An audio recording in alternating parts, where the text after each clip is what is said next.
Cordial saludo.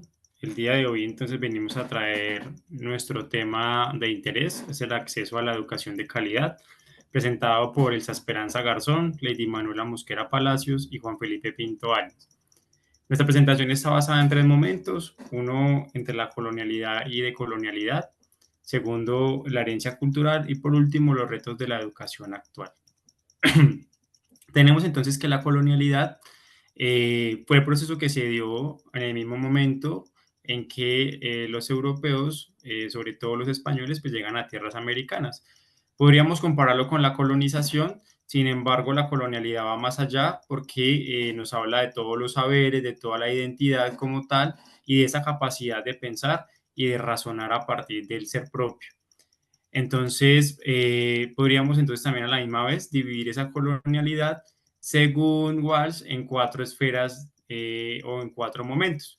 La colonialidad del poder, que nos habla de cómo existen unos poderes establecidos desde hace algunos años, poderes que se han perpetuado y que siguen pues recurrentes en nuestra sociedad por el método del más fuerte, donde el que tiene el poder pues sigue reprimiendo a los que están por debajo de él y los va llevando a simplemente ser personas relegadas en las tareas que les corresponde bajo su condición social u racial. Entonces también podríamos encontrar por otro lado la colonialidad del saber, donde pues encontramos toda la parte científica y miramos entonces cómo la ciencia, en su afán de querer explicar lo que la razón no ha podido, pues lleva también de alguna manera a Europa a tener un poder sobre el resto de la humanidad bajo sus descubrimientos y bajo sus fuentes científicas hacia los demás. La colonia del ser, donde pues esa parte de cada uno de nosotros se ha visto relegada, se ha visto maltratada por toda esa herencia europea que de alguna manera legitima poder pasar por encima de los de la raza inferior, pues por ser considerados en algún momento cuando llegan a tierras americanas como salvajes o como animales para domesticar, digámoslo así. Eso también nos lo cita Pachón Soto a Sepúlveda, diciendo que con perfecto derecho los españoles imperan sobre los bárbaros del Nuevo Mundo. Y terminamos con la colonialidad de la naturaleza, que nos lleva a mostrar cómo perdimos la esencia de la conexión con todo lo que nos rodea, con el otro, con nosotros mismos y con el entorno que nos da los recursos. Todo bajo una mirada de desarrollo, también pues sobre todo ya sumándose la parte del consumismo, de lo que tiene que ver con la nueva era, donde el que tiene es el que posee el poder y pues el resto tiene que quedar del relegado, como lo nombramos anteriormente, pues en su afán, digámoslo así, de querer competir con el otro. Entonces ahí nos nace una pregunta también a raíz de eso y es cómo cambiar la educación o por cómo generar calidad en la educación.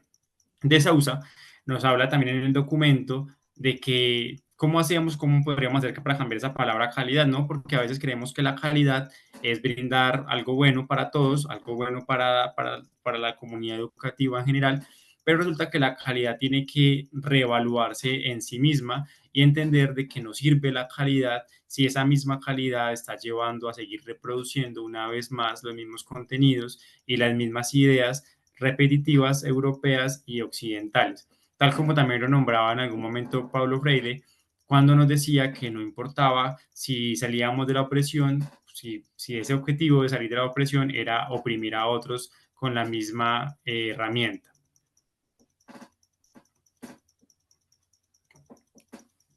Muy bien, continuando con esta idea, eh, mm, Catherine Walsh también nos habla sobre el sentido de la pedagogización de la escucha en las comunidades negras del Caribe seco colombiano.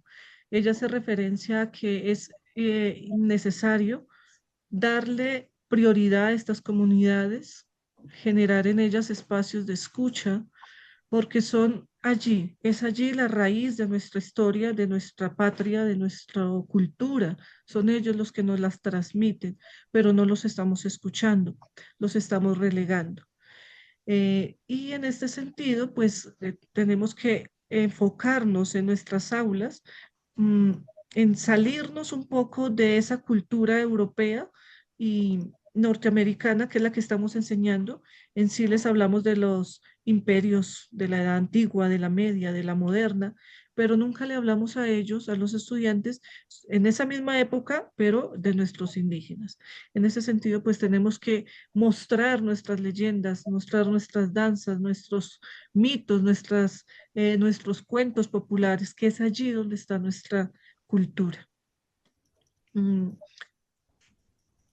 Dussel también nos habla de la importancia de generar una pedagogía crítica, porque tenemos es una pedagogía pasiva, refiriéndose a Pablo Freire cuando habla de la pedagogía bancaria, ¿sí? Donde solamente nosotros transmitimos un saber y queremos que el estudiante haga lo mismo. En ese sentido, entonces tenemos es que darle participación y liderazgo a estas comunidades, no solo a las comunidades, sino a la cultura que ellos nos transmiten, ¿sí? Tenemos que generar pues estos espacios para que ellos expresen sus opiniones, para que expresen sus preocupaciones y generar desde allí pues una pedagogía crítica frente a la que estamos generando en este momento. Y finalmente, Catherine también habla de la importancia de darle participación y liderazgo a la mujer. Se le está dando, pero no en la medida que se requiere, ¿sí? Se le está dando eh, como para llenar un formulario, una etiqueta, para mostrar una imagen de que sí se está haciendo, pero en la realidad no es así. Entonces ella nos presenta algunos retos como eh, los estereotipos de género, la discriminación, la falta de representación en espacios en la toma de decisiones y sobre todo en la violencia de género. Esas barreras, ella ve que también nos presenta allí cómo podemos solucionarlas. Entonces nos dice que a través de la educación y la sensibilización, que son las mejores herramientas, dándole empoderamiento económico, permitiéndole participar en política, darle liderazgo y representación, y especialmente pues previniendo la violencia de género, pues es una enseñanza que desde casa y desde nuestras aulas. Bueno, y finalmente para cerrar un poco esta serie de reflexiones que han surgido a partir de esa lectura del texto de Catherine Wall titulado Lo pedagógico y lo colonial, queremos mencionar que efectivamente hay retos pedagógicos para ese acceso a la educación de calidad. Primero, porque el sistema educativo está moldeado a partir de lo que es el colonialismo, el eurocentrismo, el racismo, y esto lo que hace generar desigualdades.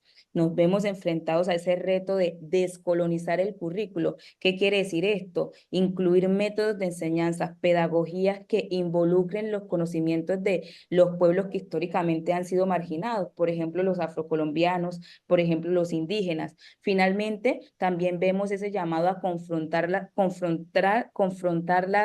condiciones de opresión y sus manifestaciones. Esto recalca un poco la idea que mencionaba hace un momento Esperanza, que tiene que ver cómo se presenta la discriminación de clase, de género y de etnia en la educación. Un segundo punto que queremos mencionar en cuanto a esos retos es, claro, llamados a implementar metodologías que también favorezcan esos procesos de empoderamiento. Si bien es cierto, lo colonial quitó esa capacidad, por decirlo de alguna manera, de pensar y de saber que se tiene saberes, estamos ahora llamados a, bueno, vamos a empoderarnos porque tenemos conocimiento que parte también de nosotros. Y a partir de ese reconocimiento, cómo se incluyen políticas orientadas al ingreso y la permanencia de estas prácticas culturales, no desde una visión folclórica, sino desde una visión de valorar y de reconocer esa interculturalidad. Y como último punto, para ir cerrando, nos vemos llamados a utilizar esos criterios, a entender cuáles son los criterios que se utilizan hoy en día para seleccionar lo que se enseña y que eso no venga solo de una jerarquía de arriba hacia abajo, sino que se pueda construir en círculo, que se pueda construir entre todos y que allí se vea una verdadera valorización a lo que son las diferentes culturas y rescatar esos procesos de construcción socioculturales, no solo a nivel personal, sino cultural. Nuestro gran reto a partir de esas lecturas, la gran reflexión que también queremos compartir hoy con ustedes es que estamos llamados a vincular las propuestas de educación intercultural desde una perspectiva crítica. Aquí cerramos. Crítica, fortaleciendo el pensamiento crítico, utilizando pedagogías que verdaderamente le aporten a esto, que no sea solo decir incluimos esto en el currículo y que sea nada más por cumplir en el papel, sino que sea verdaderamente porque estamos valorando que para que haya educación de calidad es necesario pensar en la interculturalidad, y pensar en la interculturalidad no es folclore, es incluir y valorar. Muchísimas gracias.